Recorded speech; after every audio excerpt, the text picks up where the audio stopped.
नमस्कार मित्रों, स्वागत है आप सभी का सरल साधना में। आज मैं आपको पूजा से संबंधित 30 आवश्यक नियम के बारे में बताने जा रहा हूं, तो वीडियो को अंत तक अवश्य देखें। सुखी और समृद्धशाली जीवन के लिए देवी देवताओं के पूजन की परंपरा काफ़ी पुराने समय से चली आ रही है।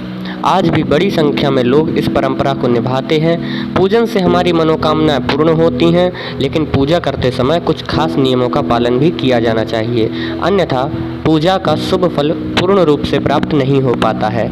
यहाँ 30 ऐसे नियम बताए जा रहे हैं जो सामान्य पूजन में भी ध्यान रखने चाहिए। इन बातों का ध्यान रखने पर बहुत ही जल्द शुभ फल प्राप्त हो सकते हैं। ये नियम इस प्रकार हैं। 1. सूर्य, गणेश, दुर्गा, शिव और विष्णु ये पंचदेव कहलाते हैं। इनकी पूजा सभी कार्यों में अनिवार्य रूप से की जानी चाहिए। प्रतिदिन पूजन करते समय इन पंचदेव का ध्यान करना चाहिए। इससे लक्ष्मी कृपा और समृद्धि प्राप्त होती है।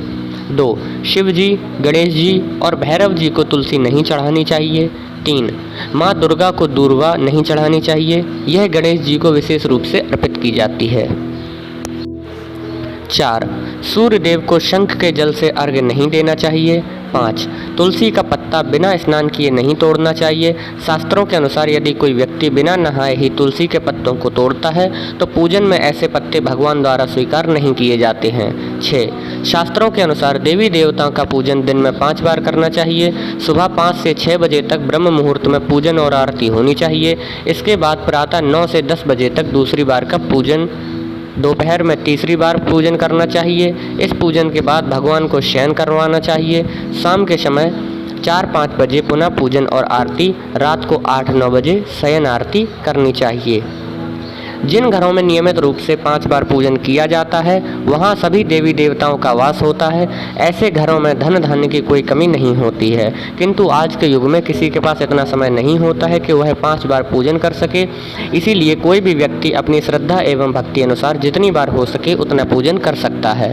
7. प्लास्टिक की बोतल में या किसी अपवित्र धातु के बर्तन में गंगाजल नहीं रखना चाहिए। अपवित्र धातु जैसे एल्युमिनियम और लोहे से बने बर्तन, गंगाजल तांबे के बर्तन में रखना शुभ रहता है।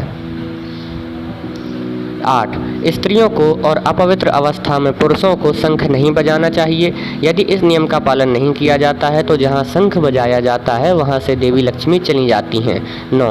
मंदिर और देवी देवताओं की मूर्ति के सामने कभी भी पीठ दिखाकर नहीं बैठना चाहिए। 10. केतकी का फूल शिवलिंग पर अर्पित नहीं करना चाहिए। 11.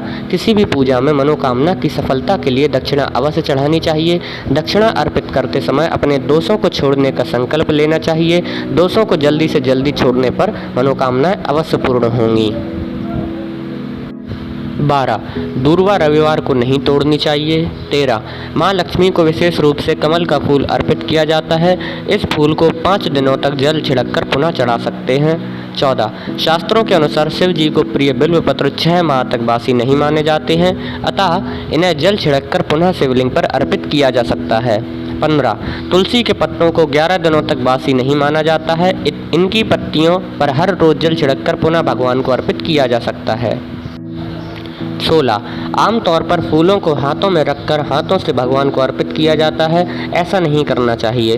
फूल चढ़ाने के लिए फूलों को किसी पवित्र पात्र में रखना चाहिए और इसी पात्र में से लेकर देवी देवताओं को अर्पित करना चाहिए। 17. तांबे के बर्तन में चंदन, घिसा हुआ चंदन या चंदन का पानी नहीं रखना चाहिए। 18. हमेशा इस बात का ध्यान रखें कि कभी भी दीपक से दीपक नहीं जलाना चाहिए। शास्त्रों के अनुसार जो व्यक्ति दीपक से दीपक जलाते हैं वे रोगी होते हैं। 19. बुधवार और रविवार को पीपल के वृक्ष में जल अर्पित नहीं करना चाहिए। 20. पूजा हमेशा पूर्व या उत्तर दिशा की ओर मुख रखकर करनी चाहिए। यदि संभव हो सके तो सुबह 6 से 8 बजे के बीच में पूजा अवश्य करें। 21. पूजा करते समय आसन के लिए ध्यान रखें कि बैठने का आसन ऊनी होगा तो श्रेष्ठ रहेगा। 22. घर के मंदिर में सुबह एवं शाम को दीपक अवश्य जलाएं। एक दीपक घी का और एक दीपक तेल का जलाना चाहिए। 23.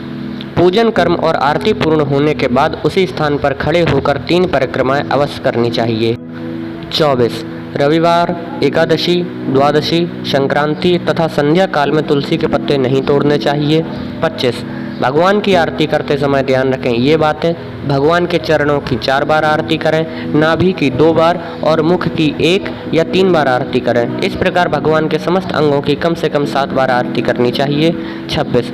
पूजा घर में मूर्तियाँ 1, 3, 5, 7, 9, 11 इंच तक की होनी चाहिए, इससे बड़ी नहीं, तथा खड़े हुए गणेश जी, सरस्वती जी, लक्ष्मी जी की मूर्तियाँ घर में नहीं होनी चाहिए। 27. गणेश जी या देवी जी की 3 प्रतिमा, 2 शिवलिंग, शालिग्राम 2, सूर्य प्रतिमा 2, गोमती चक्र 2 की संख्या में कदापि न रखें। 28. अपने मंदिर में सिर्फ प्रतिष्ठित मूर्ति ही रखें। उपहार, कांच, लकड़ी एवं फाइबर की मूर्तियां न रखें एवं खंडित, जली कटी फोटो और टूटा कांच तुरंत हटा दें। शास्त्रों के अनुसार खंडित मूर्तियों की पूजा वर्जित की गई है। जो भी मूर्ति खंडित हो जाती है उसे पूजा के स्थल से हटा देना चाहिए और किसी पवित्र बहती नदी में प्रवाहित कर देना चाहिए। खंडित मूर्तियों की पूजा अशुभ मानी गई है। इस संबंध में यह बात ध्यान रखने योग्य है कि सिर्फ शिवलिंग कभी भी किसी भी अवस्था में खंडित नहीं माना जाता है। 29. मंदिर के ऊपर भगवान के वस्त्र, पुस्तकें एवं आभूषण आदि भी न रखें। मंदिर में पर्दा अति आवश्यक है। अपने पूज्य माता पिता तथा पितरों का फोटो मंदिर में कदापि न रखें। उन्हें घर के नैऋत्य कोण यानी दक्षिण पश्चिम कोने में स्थापित करें। 30. विष्णु जी की 4, गणेश जी की 3, सूर्य देवता की 7, दुर्गा देवी की 1 एवं शिव जी की आदि परिक्रमा कर सकते हैं। दर्शकों, ये थे कुछ महत्वपूर्ण नियम जिनका प्रत्येक व्यक्ति को यथासंभव पालन करना चाहिए। यदि सभी नियमों का पालन न कर पा रहे हों तो जितने हो सके उतने का पालन नियम पूर्वक करना चाहिए, जिससे आपका एवं आपके परिवार का कल्याण हो। मेरी अगली वीडियो 10 जून को आएगी, जिसमें ऐसी ही एक रोचक एवं आवश्यक जानकारी निहित होगी। तब तक आप इस वीडियो को ज़्यादा से ज़्यादा शेयर करके लोगों तक हमारे चैनल को पहुँचाने में हमारा सहयोग करें।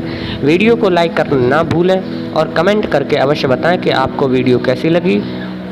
और यदि आपने अब तक हमारे चैनल को सब्सक्राइब नहीं किया है तो जल्दी ही हमारे चैनल को सब्सक्राइब करें, साथ ही साथ बेल आइकन को भी दबाएं, जिससे हमारी वीडियो आप तक सबसे पहले पहुंचे। धन्यवाद।